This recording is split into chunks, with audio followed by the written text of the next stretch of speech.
آج ہم پڑھیں گے اعراب کو۔ اعراب کیوں کہتے؟ اعراب کا معنی کیا ہے؟ یاد رکھیں اعراب کے دو معنی ہیں۔ ایک ہے اعراب کا معنی اظہار، ظاہر کرنا، واضح کرنا۔ ایک ہے اعراب کا معنی فساد کو دور کرنا۔ یہ والا معنی جو میں نے پڑھایا فساد کو دور کرنا، اس کے لیے قاعدہ بھی ہے کہ اعراب جب مجرد میں تھا آریبا تو معنی تھا فاسد ہونا، خراب ہونا، لیکن جب مزید فی پہ گیا تو بن گیا اعراب۔ اب قاعدہ یہ ہے باب افعال کا حمزہ کبھی کبھی سلب کے لیے آتا ہے۔ مجرد میں تھا تو فساد، خراب، فاسد ہونا، جب مزید فی پہ گیا باب افعال پہ تو اب باب افعال کا حمزہ کبھی کبھی سلب کے لیے آتا ہے، تو معنی ہوا فساد کو دور کرنا۔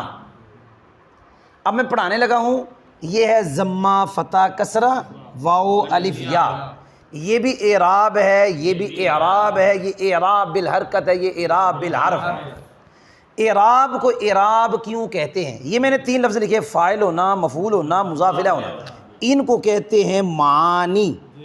کیا کہتے ہیں؟ معانی، جو مورب پر آتے ہیں یکے بعد دیگرے۔ فاعل آتا ہے کبھی مورب کے اوپر، کبھی مفعول آتا ہے مورب کے اوپر، کبھی مضاف الیہ آتا ہے۔ جی جو اعراب ہوتا ہے ان معانی کو ظاہر کرتا ہے، اس لیے اعراب کو اعراب کہتے ہیں۔ آپ نے سنا نہیں ہے، یاد رکھنا عرب والے کسی شے کا جو نام رکھتے ہیں اس نام کا معنی تلاش کرتے ہیں اور پھر وہ معنی شے کے اندر ثابت کرتے ہیں۔ یہ ہے ضمہ فتح کسرہ واو الف یا، یہ آپ کے پاس ایک شے ہے، یہ اور یہ آپ نے ان کا نام رکھا اعراب۔ عرب والوں نے اعراب کا معنی تلاش کیا اظہار اور پھر ثابت کیا یہ معنی ان میں پایا جا رہا ہے۔ یہ ہے ضمہ فتح کسرہ واو الف، ان کا نام کیا رکھا؟ اعراب کا نمبر ایک معنی کیا تلاش کیا؟ اب یہ ثابت کرنا ہے کہ یہ معنی ان میں پایا جا رہا ہے، کیونکہ ضمہ فتح کسرہ واو الف یا ان معنی کو ظاہر کرتے ہیں۔ اگر یہ نہ ہو تو یہ معنی ظاہر نہیں ہوتے۔ پتہ چلا ان کا جو نام رکھا تھا اس نام کا جو معنی تھا وہ ان میں پایا جا رہا ہے۔ کوئی نہیں سمجھ آئی؟ پھر ان کا نام کیا رکھا؟ اعراب۔ اس کا دوسرا معنی کیا ہے؟ فساد کو دور کرنا، سننا۔ یہ جو ہے بھئی پھر کہہ رہا ہوں فتح ضمہ کسرہ واو الف یا، ان کا نام کیا رکھا؟ اعراب۔ اعراب کا دوسرا معنی فساد کو دور کرنا۔ اب یہ ثابت کرنا ہے یہ معنی ان میں پایا جا رہا ہے، یہ ان کے آپس میں جو فساد آتا ہے اس کو یہ کیا کرتا ہے؟ دور۔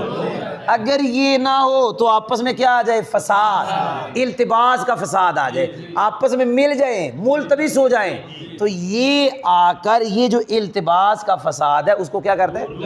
اگلی بات سننا میں کیا کہہ لگا ہوں، اصل میں یہ بھی ضمہ فتح کسرہ اعراب نہیں ہے، معرب ہے، معرب۔ یہ اعراب نہیں ہے، کیا ہے؟ جی معرب کا معنی اظہار لے لو کہ یہ ظاہر کرنے والے ہیں۔ یہ ضمہ معرب ہے، فتح معرب ہے، کسرہ معرب ہے، واو الف یا معرب ہے کہ ان معنی کو کیا کرتے ہیں؟ جی یہ معرب ہے کہ فساد کو کیا کرتے ہیں؟ یہ آپس میں جو التباس کا فساد تھا اس کو کیا کرتے؟ کوئی نہیں لگی سمجھ؟ اصل میں ان کو کیا ہونا چاہیے؟ معرب۔ کیا ہونا چاہیے؟ لیکن انہوں نے اتنا ان معنی کو ظاہر کیا، اتنا ان معنی کے آپس میں التباس کے فساد کو دور کیا کر کے اظہار، یعنی معنی کو ظاہر کر کے اور فساد التباس کا جو اس کو دور کر کے این اعراب بن گئے۔ ہے نہیں یہ اعراب، یہ تو معرب ہیں، اعراب لیکن فساد دور کر کے این اعراب ہو گئے، جیسے زیدن عدل زید عدل ہے، وہ عدل نہیں عادل ہے، عدل کر کر کے اینے عدل ہو گیا پاجی، یہ فساد دور کر کے یہ معنی کا اظہار کر کے اینے اعراب بن گئے۔ الحمدللہ۔